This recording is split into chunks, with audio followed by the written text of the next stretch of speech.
이번 영상에서는 거티를 이용한 로봇 밀링 템플릿을 설명하겠습니다. 기본 워크플로우는 앞선 드로잉, 핫와이어 커팅 템플릿과 같습니다. 먼저 로봇 스펙과 툴 데이터를 설정합니다.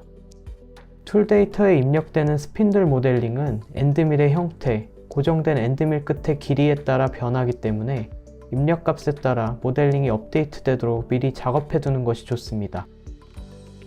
현재 템플릿에는 엔드밀의 반지름, 커플러 바닥부터 엔드밀 팁까지의 거리를 입력하면 모델링과 TCP 정보에 한 번에 반영될 수 있도록 컴포넌트를 구성해 놓은 상태입니다. 다음은 롭 타겟을 위한 툴패스 구성입니다. 밀링 방식으로 조각할 모델링은 현재 뷰포트 상에 보이는 물결 모양의 곡면입니다. 밀링 가공은 엔드밀의 전장과 날장, 지름 등 재원의 한계가 있기 때문에 원재료에서 곧바로 곡면을 깎아낼 수 없는 경우가 대다수입니다. 따라서 먼저 대략적인 형상을 깎아내는 러핑 과정과 최종적으로 면을 조각하는 피니싱 과정을 거쳐서 작업을 진행합니다. 앞선 템플릿들과 마찬가지로 티칭할 타겟은 각 러핑과 피니싱 작업에 대한 홈 포지션과 커팅 타겟, 플라이바이 타겟의 세 종류로 구성하는 것을 계획합니다. 홈 포지션에 해당하는 플레인을 정의하기 위해 서피스 프레임 컴포넌트를 이용해서 모델링 위쪽에 있는 서피스 인풋을 입력합니다. 황삭이라고 불리는 러핑 작업을 위한 오브젝트 러핑 컴포넌트입니다. 오브젝트 러핑 컴포넌트에 먼저 깎아낼 볼륨에 해당하는 솔리드 모델링 데이터인 지오메트리 인풋을 입력해 줍니다. 지오메트리 인풋은 브랩 또는 메쉬 데이터 형태로 입력할 수 있습니다. 다음은 베이스 플레인 인풋으로 오브젝트 러핑 컴포넌트는 입력되는 베이스 플레인의 노멀 벡터 방향을 기준으로 깎아낼 볼륨 모델링을 컨투어하게 됩니다. 컨투어 방향을 자유롭게 조정하기 위해서 서피스 프레임 컴포넌트로 실제 서피스 모델링으로부터 평면을 생성하여 입력합니다. 베이스 플레인이 입력되면 컴포넌트가 실행되면서 뷰포트에 생성된 툴패스가 디스플레이 됩니다. 다음으로 내장된 파라미터 옵션 중 셋백 값은 원본 컨투어 섹션 커브로부터 첫 번째 툴패스를 얼만큼 들여 깎을 것인지를 결정합니다.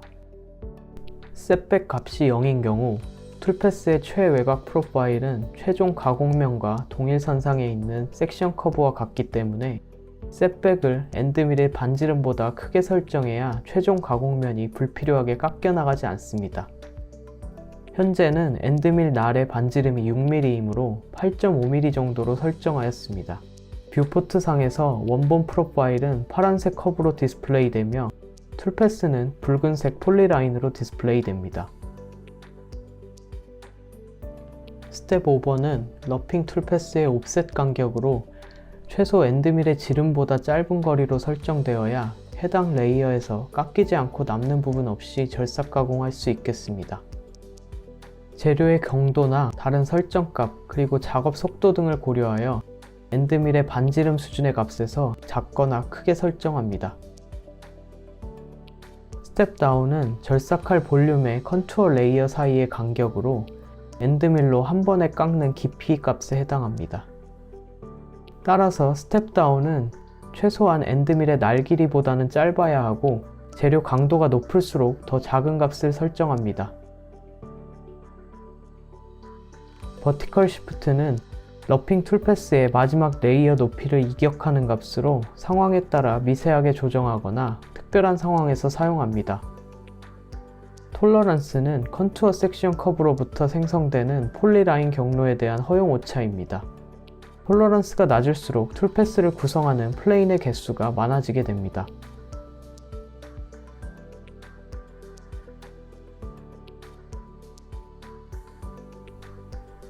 입력한 인풋과 옵션에 따라 생성된 러핑 타겟 플레인은 복잡한 데이터 트리 구조를 가지고 있습니다.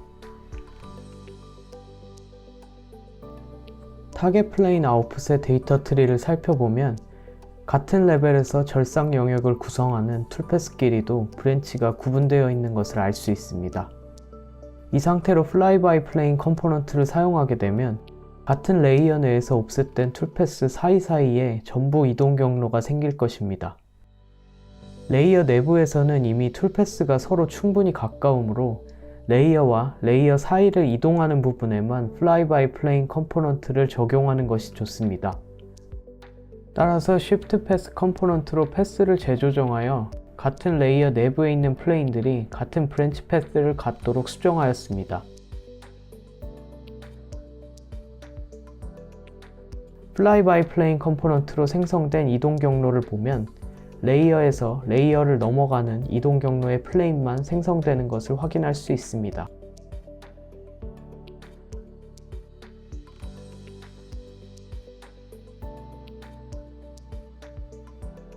다음으로 홈 포지션에서부터 직전에 생성한 fly-by-plane 데이터의 첫 번째 타겟까지를 이어주는 두 번째 이동 경로를 만들기 위해 다른 버전의 fly-by-plane 컴포넌트를 사용합니다.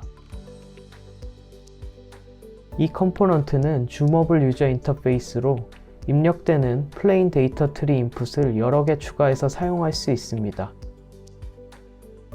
지금처럼 두 개의 인풋을 받는 경우 입력된 첫 번째 데이터 트리와 두 번째 데이터 트리 사이에만 이동 경로를 만들어줍니다. 따라서 홈 플레인을 타겟 플레인스 0에 직전에 만들어진 fly-by-plane 이동 경로를 타겟 플레인 1에 연결하면 생성됩니다. 반대로 모든 작업이 끝나고 다시 홈으로 돌아가는 경로는 메인 커팅 경로를 연결하는 fly-by-plane 이동 경로를 먼저 연결하고 홈 플레인을 나중에 연결하면 생성되겠습니다. 러핑 스테이지에서 커팅 경로와 이동 경로 계획이 모두 끝났다면 거티 코어 그룹으로 넘어가서 시뮬레이션 및 동작 에러 유무를 최종 확인합니다.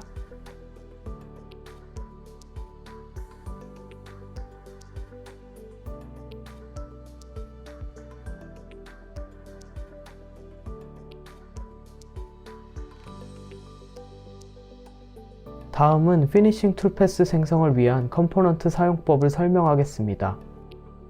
먼저 템플릿의 스테이지 셀렉션 그룹의 밸류 리스트 파라미터에서 피니싱을 선택합니다.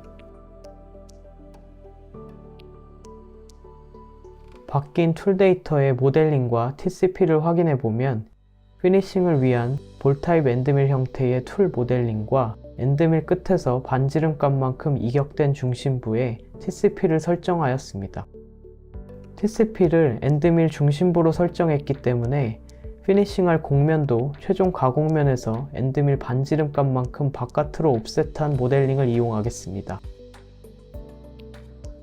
모델링 스페이스에서 옵셋한 서피스 모델링을 피니싱 그룹의 가장 왼쪽에 있는 브렛 파라미터에 참조시켜줍니다. 사용된 피니싱 툴패스 컴포넌트는 거티 툴패스 카테고리의 UV 피니싱이라는 컴포넌트로 피니싱 경로를 생성하기 위해 아이소 커브를 활용하기 때문에 인풋으로는 브랩이나 서피스만 입력할 수 있습니다. 베이스 플레인은 러핑 컴포넌트에 썼던 평면을 똑같이 사용하겠습니다. 베이스 플레인의 노멀 방향은 피니싱 툴패스 생성 시에 진입 방향과 틸팅 각도를 결정하는 요소가 됩니다. 내장된 파라미터 중 스텝 오버 값은 피니싱 툴패스 커브 간 간격에 해당합니다.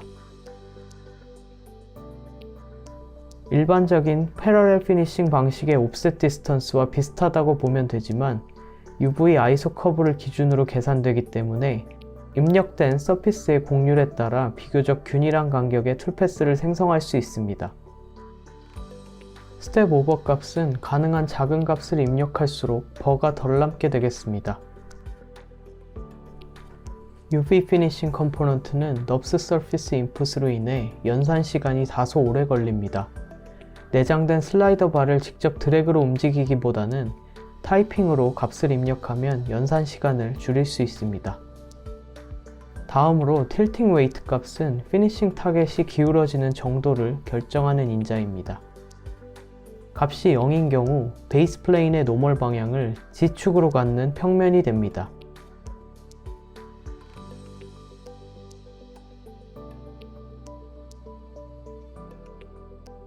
값이 1인 경우 생성되는 피니싱 타겟 평면들은 각 위치에서 서피스의 노멀 벡터 방향을 G축 벡터로 갖는 평면이 됩니다.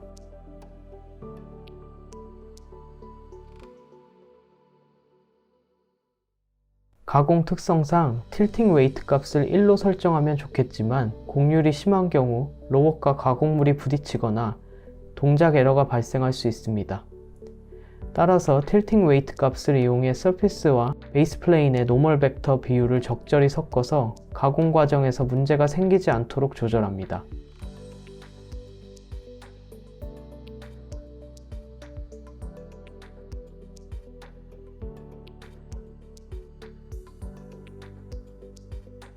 톨러런스는 피니싱 툴패스의 정확도로 톨러런스가 낮을수록 타겟 플레인 개수가 늘어나고 곡면에 더 가까운 툴패스가 생성되겠습니다.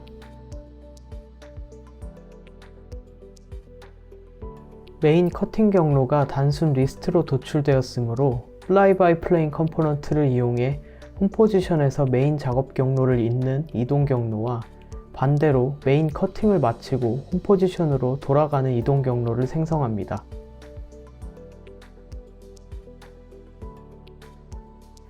최종적으로 시뮬레이션과 동작 에러를 확인한 뒤 래피드 코드를 익스포트합니다.